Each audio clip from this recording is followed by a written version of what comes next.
আসসালামু আলাইকুম ওরহমাতুল্লাহি বারাকাতুহ।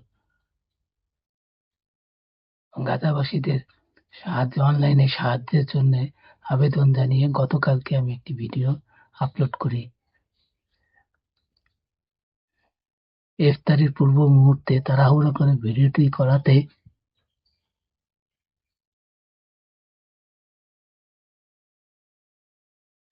ভিডিওর শেষের অংশগুলো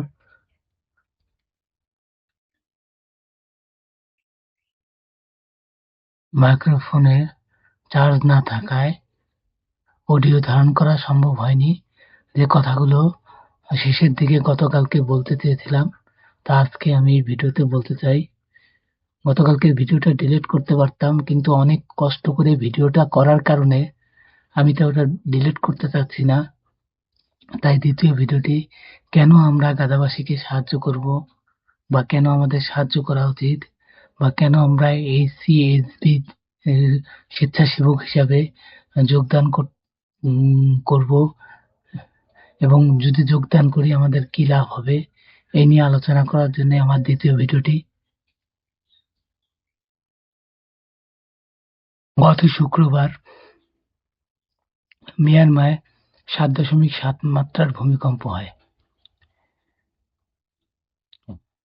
বাংলাদেশেও বড় ভূমিকম্পের ঝুঁকিতে রয়েছে, যার পূর্বাভাস এখন অনেক ভূতাত্ত্বিকবিদ করছেন।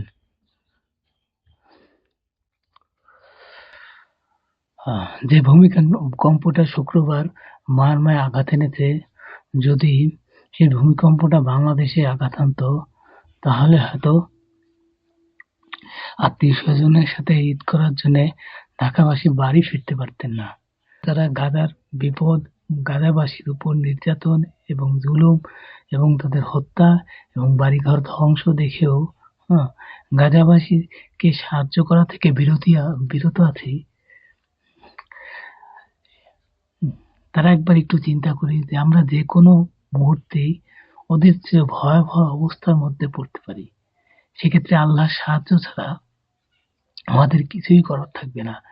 এবং গাজাবাসীর মতো হাজার হাজার বা লক্ষ লক্ষ আত্মীয়-স্বজন, আপনজনকে আমরা হারিয়ে সেরকম করুণ এবং দুর্বিষহ অবস্থায় পড়ব। এই প্রাকৃতিক দুর্যোগ ছাড়াও বাংলাদেশের জন্য রাজনৈতিক ঝুঁকি তো আছেই। আল জাজিরার এক সাংবাদিক ফেসবুক পোস্ট করেছেন, দেশকে স্থিতিশীল করতে ভারতে গোপন বৈঠক করছে আওয়ামী লীগ এবং এটা ইফতারির মাহফিলের নামে তারা এই গোপন বৈঠক চালাচ্ছেন। মুসলিম রাষ্ট্রগুলোর মধ্যে বাংলাদেশ আর জেরুজালেম বা ফিলিস্তিন সবচেয়ে ঝুঁকিপূর্ণ রাষ্ট্র। ১৪০০ বছর পূর্বে মহানবী হযরত মুহাম্মদ সাল্লাল্লাহু আলাইহি সাল্লাম এই দুই জায়গার মুসলমানদের কঠিন অবস্থা নিয়ে দুটি হাদিস বর্ণনা করেছেন।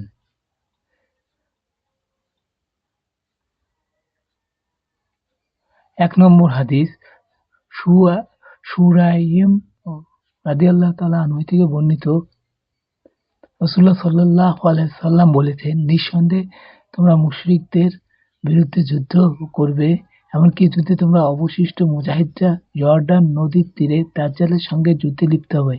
এই যুদ্ধে তোমরা পূর্ব দিকে অবস্থান করবে, অর্থাৎ যেটা এখন ফিলিস্তিন, আর দাজ্জালের অবস্থান হবে পশ্চিম দিকে। বর্ণনাকারী বলেন, আমি জানি যে সেদিন জর্দান কোথায় অবস্থিত হবে।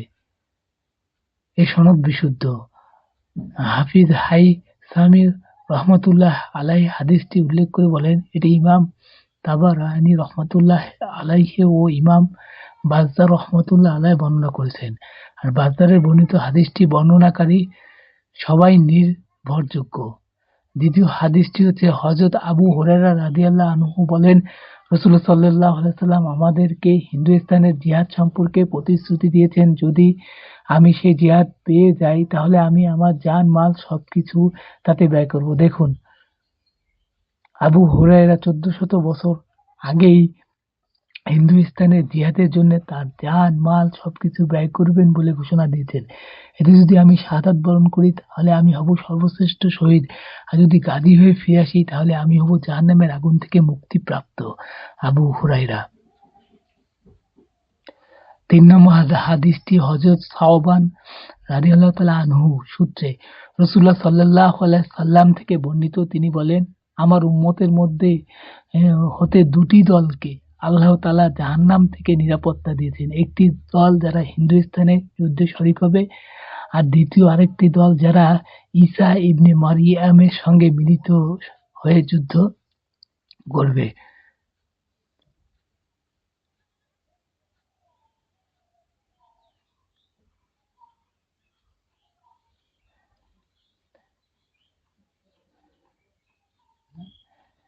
ঠিক এইভাবে সর্বমোট ৮টি হাদিসের বর্ণনা এসেছে।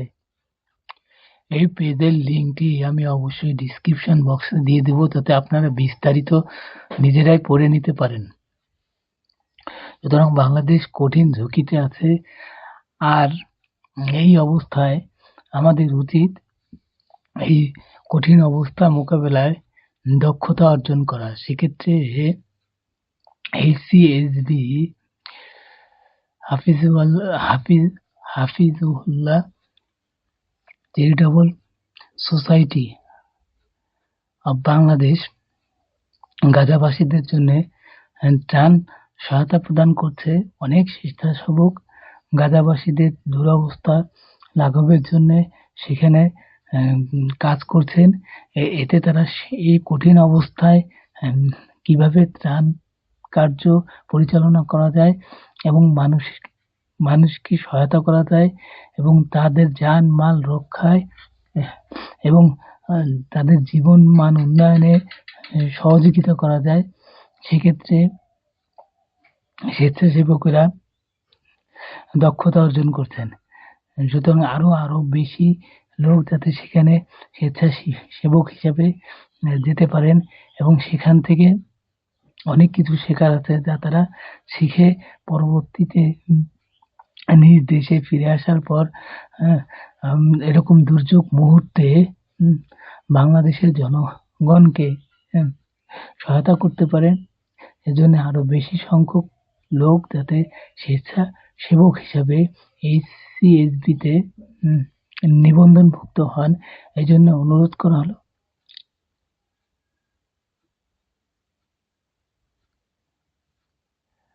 আগামীকাল ঈদুল ফিতর,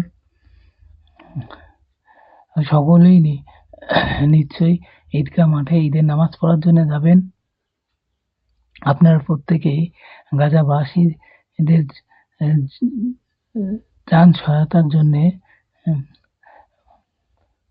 মানুষকে আহ্বান করবেন, যাতে তারাও গাজাবাসীদের সহায়তার জন্য অনলাইনে সাহায্য প্রেরণে উৎসাহী হন এবং যাদের আল্লাহ তাআলা সামর্থ্য দিয়েছেন তার জন্য HCSB তে হাফিজুল্লাহ চ্যারিটেবল সোসাইটি অব বাংলাদেশে স্বেচ্ছাসেবক হিসাবে নিবন্ধনভুক্ত হন এবং কঠিন অবস্থায় জাতিকে রক্ষার জন্য প্রশিক্ষণ নেওয়ার এবং দক্ষতা অর্জনের সুযোগ গ্রহণ করেন। আমাদের সকলের প্রচেষ্টায় আমরা এই বিপদ থেকে, কঠিন অবস্থা থেকে জাতিকে মুক্ত করতে পারবো ইনশাআল্লাহ। আজকে রমজানের শেষ দিন, তারাবি এবং সেহরি আমাদের কাছ থেকে বিদায় নিয়েছে এবং আজকের ইফতারের মাধ্যমে রমজানও আমাদের কাছ থেকে বিদায় নেবে। রমজান দোয়া কবুলের মাস। সমগ্র জাতির কাছে অনুরোধ, আওয়ামী লীগের ষড়যন্ত্রের বিরুদ্ধে এবং প্রাকৃতিক দুর্যোগ থেকে আল্লাহ যেন এই জাতিকে হেফাজত করেন, এই জন্য বেশি বেশি করে আপনারা আল্লাহর কাছে এই শেষ সময়ে দোয়া প্রার্থনা করুন। এবং আমরা যদি গাজাবাসী দুস্থ মানুষের জন্য, যারা ইসলামের জন্য জীবন দিচ্ছেন, তাদের সহায়তায় নিজেদের যাকাত অথবা ফেরতার টাকা অনলাইনে সাহায্য হিসেবে প্রেরণ করতে পারে। সেক্ষেত্রে আমাদের দোয়া কবুলের জন্য এটা ওসিলা হিসেবে কাজ করবে। আমরা যখন অন্য ভাইদের দুঃখ দুর্দশা লাঘবের জন্য এবং তাদের খাবারের ব্যবস্থা করব এবং তাদের বাসস্থানের জন্য সহায়তা করব, তো ইনশাআল্লাহ আমাদের বিপদের সময় আল্লাহ তাআলা আমাদেরকে সহায়তা করবেন। আল্লাহ আমাদের সবাইকে হেফাজত করুন। সবাইকে দোয়ার দরখাস্ত জানিয়ে শেষ করছি। আসসালামু আলাইকুম ওয়া রাহমাতুল্লাহ। সবাইকে ঈদের শুভেচ্ছা। ঈদ মোবারক। ফি আমানিল্লাহ।